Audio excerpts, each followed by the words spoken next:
ইয়াতে হ'ব নামঘৰ সমাৰোহৰ কাৰ্যসূচীসমূহ। আৰু চাওক মোক নামঘৰ আউনীআটী সত্ৰৰ পৰা নামঘৰ সমাৰোহৰ এই চিঠিটো দিছে। হাই ফ্ৰেণ্ডছ, নমস্কাৰ। আজি এটা খুবেই ধুনীয়া প্লেচৰ পৰা আজিৰ ভিডিঅ'টো আৰম্ভ কৰিবলৈ ওলাইছোঁ। আৰু আজি মই এতিয়া আছোঁ অসমত হৈ থকা প্ৰথমটো এক্সট্ৰা ড'জ দলঙৰ নিৰ্মাণ কাৰ্য চাবলৈ আহিছোঁ।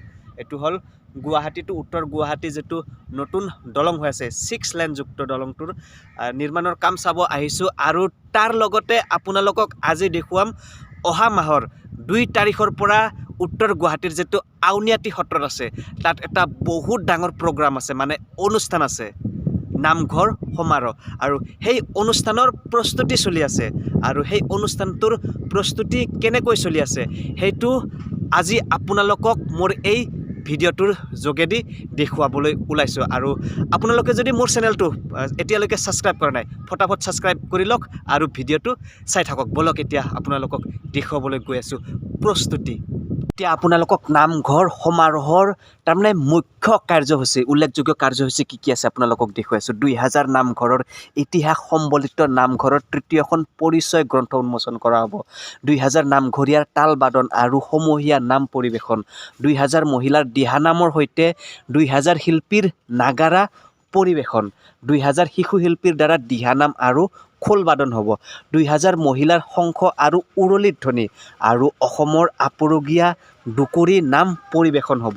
আৰু সমাৰোহলৈ আপোনালোক সকলোকে নিমন্ত্ৰণ জনালোঁ মোৰ ফালৰ পৰাও। আৰু সমাৰোহৰ 3টা দিনতে ৰাস, ভাওনা আৰু নৃত্য গীতৰ সাংস্কৃতিক অনুষ্ঠান থাকিব। আৰু সমাৰোহ সমিতিৰ ফালৰ পৰা এইফালে কি জাননী দিছে আপোনালোকক ধুনীয়াকৈ দেখুৱাই আছোঁ। চাওক, ইয়াত আপোনালোকে পঢ়ি চাই লওক। আৰু ইয়াত যোগাযোগো আছে, আপোনালোকে যোগাযোগ কৰি ল'ব পাৰিব।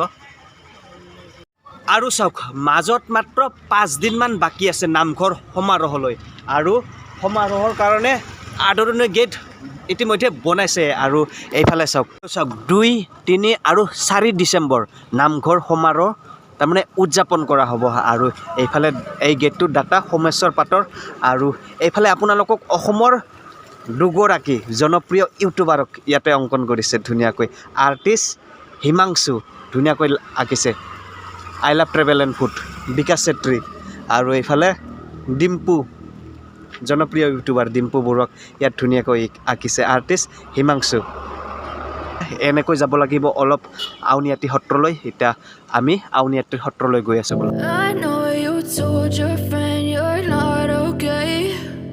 Tell me what's wrong and why you never said you felt that way. Guess you're trying to stay strong and fake a smile until I look away. এইটোৱে হ'ল উত্তৰ গুৱাহাটীৰ আউনীআটী সত্ৰ, যিটো 1917 চনতে স্থাপিত হৈছিল। আৰু ইয়াতেই হ'বলৈ গৈ আছে নামঘৰ সমাৰোহ। I know you told your friend you're not okay. Tell me what's wrong and why you never said you felt that way.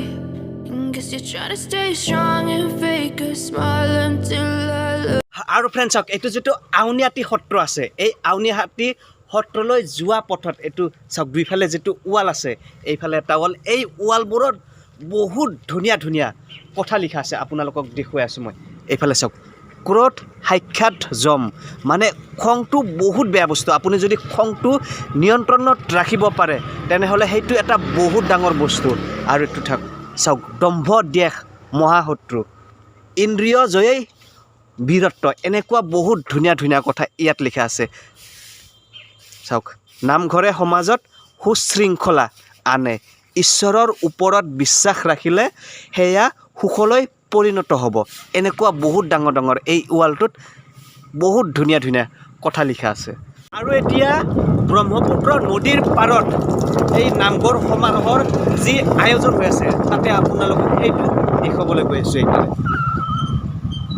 এইফালে চাওক, ব্ৰহ্মপুত্ৰ নদীৰ পাৰত এইফালে বিশালকৈ আৰু ফ্ৰেণ্ডছ, আউনীআটী সত্ৰত যিটো নামঘৰ সমাৰোহ হ'ব, এইফালে আউনীআটী সত্ৰত পৰিসৰটো অলপ কম, সেইকাৰণে এইফালে ব্ৰহ্মপুত্ৰ নদীৰ পাৰত এইখিনি ঠাইত নামঘৰ সমাৰোহৰ কাৰণে এইফালে ধুনীয়াকৈ পেণ্ডেল বনোৱা হৈ আছে সেইফালে চাওক সেইটো ব্ৰহ্মপুত্ৰ নদী আৰু ব্ৰহ্মপুত্ৰ নদীৰ এইখিনি পথাৰটোত ধুনীয়াকৈ পেণ্ডেলৰ কাম চলি আছে আৰু ইয়াতেই হ'ব নামঘৰ সমাৰোহৰ কাৰ্যসূচীসমূহ আৰু চাওক মোক নামঘৰ আউনীআটী সত্ৰৰ পৰা নামঘৰ সমাৰোহৰ এই চিঠিটো দিছে আৰু ইয়াত কি আছে আপোনালোকক দেখুৱাই আছোঁ আৰু এইফালে এইটো এটা প্ৰকাণ্ড পেণ্ডেল বনাইছে এইফালে এটা আৰু সেইফালে সেইটো এটা আছে আৰু সেইফালে সেইটো এটা সৰুকৈ বনাইছে আৰু এইটোৱে হ'ল নামঘৰ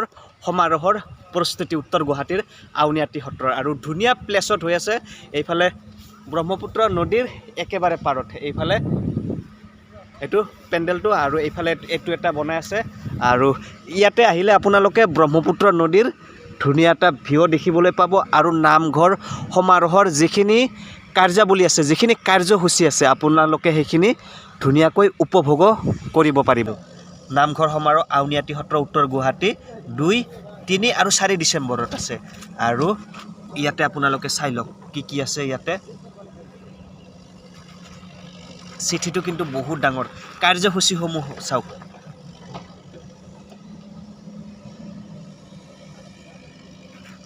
আপোনালোকক এফালৰ পৰা দেখুৱাই আছোঁ আপোনালোকে নিশ্চয় আহিব আৰু এই সমাৰোহৰ অংশীদাৰ হ'ব যদি ভিডিঅ'টো ভাল লাগিছে আৰু শ্বেয়াৰ কৰি দিব যাতে অলপ আগুৱাই যাব পাৰে আৰু আপোনালোকৰ সহায় অবিহনে এটা ইউটিউব চেনেল আগুৱাই নিয়া বৰ কঠিন আপোনালোকে অলপ ছাপোৰ্ট কৰক যাতে এই চেনেলৰ যোগেদি ভাল ভিডিঅ'বোৰ আপলোড কৰিব পাৰে আৰু আপোনালোকৰ আগত দেখুৱাই যাব পাৰে আৰু আপোনালোকে আৰু অধিক প্ৰচাৰ কৰি দিয়ক যাতে এই আউনীআটী সত্ৰৰ যিটো নামঘৰ সমাৰোহ সেই সমাৰোহলৈ আৰু অধিক মানুহ আহে যদি ভিডিঅ'টো ভাল লাগিছে লাইক কমেণ্ট শ্বেয়াৰ কৰি দিব আৰু চেনেলটো ছাবস্ক্ৰাইব কৰিবলৈ মুঠেই নাপাহৰিব